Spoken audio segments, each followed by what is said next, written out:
क्या वो बच्चा हिंदू नजर नहीं आया बीजेपी को? क्या वो बच्चा माथे पे तिलक लगाने वाला नहीं था? क्या वो शेखर नाम का बच्चा, उसको सपोर्ट क्यों नहीं करी बीजेपी? राजा सिंह गया शादनगर को, कामसनपल्ली को, बंडी संजय साहब गए शादनगर को, कामसनपल्ली को, तुम्हारी ही बीजेपी का कैंडिडेट था, तुम्हारी ही बीजेपी का उम्मीदवार था, वार्ड नंबर 4 कामसनपल्ली से शेखर। कौन बड़ा लीडर गया बीजेपी से, बोलो? क्या वो किसान का बेटा, क्या उसकी जान तुम्हारी नजरों में कोई वैल्यू नहीं है उसकी? आज देखो, बीजेपी आवाज नहीं उठा रही, मगर हम आवाज उठा रहे हैं। उससे दूर 40-50 किलोमीटर दूर हैदराबाद से भी जो हम आवाज उठा रहे हैं, ये हमारी मोहब्बत, हमारी इंसानियत है। हमारे घर के बच्चे के जैसा था वो। उसका बड़ा भाई मेरे को भैया बोलता। उनके घर में उनके माँ बाप मेरे को, मैं गांव को गया तो, खेत को गया तो रोटी लेके आते कपड़े में लपट के। इसीलिए मैं आवाज उठा रहा हूं, क्योंकि मोहब्बत है मेरे को उन लोगों से। जिंदा बच्चा दिए ना बीजेपी को, घर वालों का जिंदा बच्चा दिए बीजेपी को। बीजेपी पार्टी अपने उम्मीदवार को जो है प्रोटेक्शन नहीं करी, सपोर्ट नहीं करी, इसी की वजह से वो मासूम बच्चा जान ले लिया। ये गंदी राजनीति। हर उम्मीदवार हर एक पार्टी से अपने अपने दांवपेच से इलेक्शन लड़ता, अपने अपने हुनर बताते इलेक्शन में। ये इलेक्शन भी एक ईद त्योहार की तरह है इंडिया में हमारे। मगर ये कौन सी राजनीति है? नॉमिनेशन वापस लो, नॉमिनेशन वापस लो, नहीं तो उसको मार देंगे, कत्ल कर देंगे, झूठे केसों में फंसेंगे। मैं बोल रहा हूं कि अगर नौजवानों को ऐसा जुल्म किया जाएगा, शेखर की तरह ऐसा जुल्म किया जाएगा, तो आने वाले टाइम में जो है कोई पॉलिटिकल पार्टी पे भरोसा नहीं करेंगे, संविधान पे भरोसा खत्म हो जाएगा। अगर नौजवान को खुलेआम हरासमेंट कर करके उसकी जान ले लिए, सबको मालूम है, पूरे गांव के बच्चे बच्चे को मालूम है, हर औरत को मालूम, आदमी को मालूम कि सीपीएम यादया जो बीआरएस का जो वहां का लीडर है, उन्हें नॉमिनेशन वापस लेने पर उसको इतना सताया, इतना हरासमेंट किया, उसको उसकी वजह से वो बच्चा सुसाइड कर लिया। उसकी खुद की पार्टी का लीडर, उसकी खुद की पार्टी का तेलंगाना में उसकी पार्टी स्टेट प्रेसिडेंट भी जो है आज तक आवाज नहीं उठाया। मैं नौजवानों को बोल रहा हूं, शादनगर के, तेलंगाना के, हैदराबाद के तमाम नौजवानों को बोल रहा हूं, उन्हें कौन सी पार्टी में गया, जाके टिकट लिया, वो छोड़ दो आप। आज जनरेशन जी को आगे आके आई स्टैंड विद शेखर बोल के आवाज उठाने का वक्त है। बीजेपी का काला चेहरा दुनिया को बताने का वक्त है। बीआरएस का काला चेहरा दुनिया को बताने का वक्त है। शेखर के लिए आवाज उठाना, उसके खिलाफ में जितने लोग जुल्म करे उसके ऊपर, वो सब अरेस्ट होना हमारी ये डिमांड है, अपील है, गुजारिश है हमारी। शादनगर में एक गांव है छोटा, कामसनपल्ली बोल के।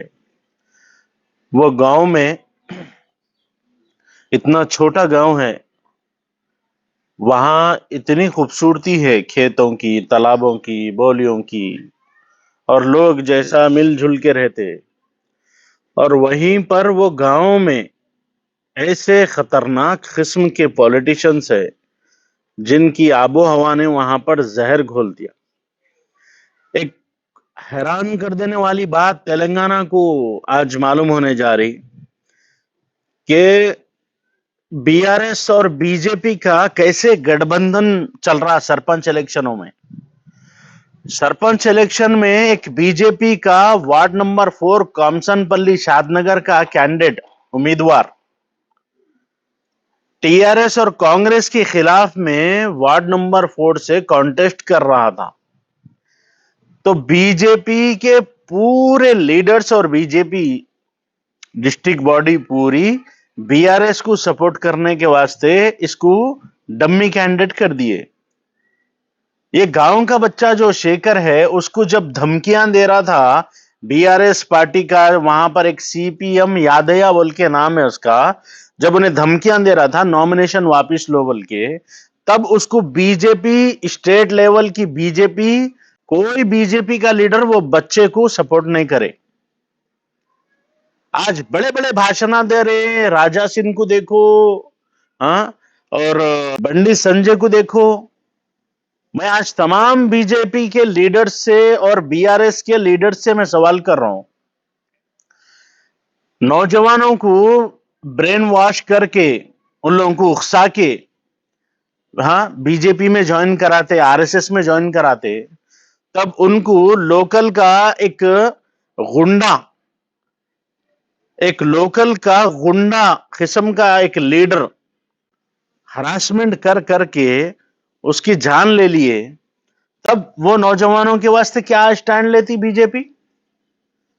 और मैं केटीआर साहब को, आज मैं दुनिया के सामने केसीआर केटीआर का जो है एक ऐसा चेहरा बताना चाह रहा हूं, जो केटीआर साहब बोले जुबली हिल्स में चलो तो सबको साथ लेके चलो, जमाने को साथ लेके चलो, हम सेकुलर है, ये वादे करने वाले, ये बातें करने वाली बीआरएस पार्टी शादनगर कामसनपल्ली इलेक्शन में बीजेपी के सपोर्ट से कई को इलेक्शन लड़ रहे हैं, जरा बोलो। आज पूरे डिस्ट्रिक्टों में बीआरएस पार्टी और बीजेपी दोनों की गार्ड ऐसी मजबूत है, दोनों बच्चे, ये जो शेखर जो नौजवान था गांव का, शेखर जो है, ये सदमा हो गया शेखर को, सियासत समझ में नहीं आई कि मेरी खुद की बीजेपी के लीडर्स बीआरएस की कैंपेनिंग करो बोल रहे, बीआरएस के सरपंच, बीआरएस के उम्मीदवारों को जिताओ बोल रहे, बोल के उन्हें वो सदमा ले लिया बच्चा। आज मैं तमाम तेलंगाना के हमारे हिंदू भाइयों से और दलित भाइयों से, यादव समाज के लोगों से सबसे अपील कर रहा हूं, बीजेपी और बीआरएस के बातों में आकर आप लोग इनके रास्ते पे जाएंगे तो ये लोग आप लोगों को बलि का बकरा बना देते। अभी तक सीपीएम यादया को अरेस्ट नहीं करे, मालूम, अभी तक इतना बुरा मातम है उनके घरों में। क्या वो बच्चा हिंदू नगर नहीं आया बीजेपी को? क्या वो बच्चा माथे पे तिलक लगाने वाला नहीं था? क्या वो शेखर नाम का बच्चा, उसको सपोर्ट क्यों नहीं करी बीजेपी? राजा सिंह गया शादनगर को, कामसनपल्ली को, बंडी संजय साहब गए शादनगर को, कामसनपल्ली को, तुम्हारी ही बीजेपी का कैंडिडेट था, तुम्हारी ही बीजेपी का उम्मीदवार था, वार्ड नंबर 4 कामसनपल्ली से शेखर। कौन बड़ा लीडर गया बीजेपी से, बोलो? क्या वो किसान का बेटा, क्या उसकी जान तुम्हारी नजरों में कोई वैल्यू नहीं है उसकी? आज देखो बीजेपी आवाज नहीं उठा रही, मगर हम आवाज उठा रहे हैं। उससे दूर 40-50 किलोमीटर दूर हैदराबाद से भी जो हम आवाज उठा रहे हैं, ये हमारी मोहब्बत, हमारी इंसानियत है। हमारे घर के बच्चे के जैसा था वो, उसका बड़ा भाई मेरे को भैया बोलता, उनके घर में उनके माँ बाप मेरे को, मैं गांव को गया तो, खेत को गया तो रोटी लेके आते कपड़े में लपट के, इसीलिए मैं आवाज उठा रहा हूं, क्योंकि मोहब्बत है मेरे को उन लोगों से। जिंदा बच्चा दिए ना बीजेपी को, घर वालों का जिंदा बच्चा दिए बीजेपी को। बीजेपी पार्टी अपने उम्मीदवार को जो है प्रोटेक्शन नहीं करी, सपोर्ट नहीं करी, इसी की वजह से वो मासूम बच्चा जान ले लिया। ये गंदी राजनीति, हर उम्मीदवार हर एक पार्टी से अपने अपने दांवपेच से इलेक्शन लड़ता, अपने अपने हुनर बताते इलेक्शन में। ये इलेक्शन भी एक ईद त्योहार की तरह है इंडिया में हमारे। मगर ये कौन सी राजनीति है? नॉमिनेशन वापस लो, नॉमिनेशन वापस लो, नहीं तो उसको मार देंगे, कत्ल कर देंगे, झूठे केसों में फंसेंगे। ये गांव कामसनपल्ली, शादनगर में ये जो गांव है कामसनपल्ली, इसमें बहुत सालों तक बुच्ची साहब की फैमिली, बुच्ची साहब, उनकी वाइफ तिरुपतम्मा, नरेंद्र रेड्डी साहब की माँ बाप जो है, ये गांव को संवारे, एक मां के जैसी, एक बाप के जैसी क़यादत करे ये गांव कामसनपल्ली को। आज रिजर्वेशन की वजह से वो लोग इलेक्शन नहीं लड़ रहे, मगर आज उनकी कमी महसूस हुई कि आज वो लोग इलेक्शन में नहीं ठहरने की वजह से, वहां रिजर्वेशन का चक्कर आने की वजह से जो है आज सीपीएम यादया जैसे लोग वो गांव पे जुल्म कर रहे। मासूम गरीब इतना मजबूर है गांव में, वो कंपनों में सीपीएम यादया के ड्रग्स मिला के भी बेच रहा बोल के हाल ही में जो है उसको जेल में डाले थे। मगर आज मैं रेवंत रेड्डी साहब से मैं गुजारिश कर रहा हूं, तेलंगाना के हायर ऑफिसर साहब से मैं गुजारिश कर रहा हूं कि शेखर को साथ दीजिए। वो बहुत गरीब घर का बच्चा है, उसके घर में और कोई कमाने वाले नहीं है, चिचेरे पुपेरे भाया हैं, मगर मैं बोल रहा हूं कि अगर नौजवानों को ऐसा जुल्म किया जाएगा, शेखर की तरह ऐसा जुल्म किया जाएगा, तो आने वाले टाइम में जो है कोई पॉलिटिकल पार्टी पे भरोसा नहीं करेंगे, संविधान पे भरोसा खत्म हो जाएगा।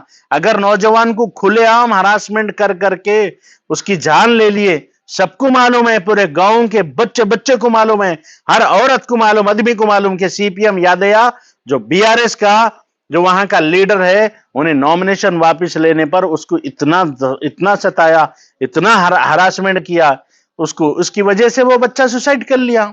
उसकी खुद की पार्टी का लीडर, उसकी खुद की पार्टी का तेलंगाना में उसकी पार्टी स्टेट प्रेसिडेंट भी जो है आज तक आवाज नहीं उठाया।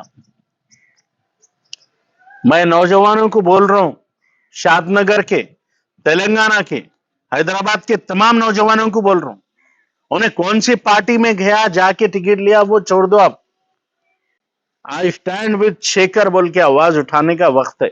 बीजेपी का काला चेहरा दुनिया को बताने का वक्त है। बीआरएस का काला चेहरा दुनिया को बताने का वक्त है। शेखर के लिए आवाज उठाना, उसके खिलाफ में जितने लोग जुल्म करे उसके ऊपर, वो सब अरेस्ट होना हमारी ये डिमांड है, अपील है, गुजारिश है हमारी।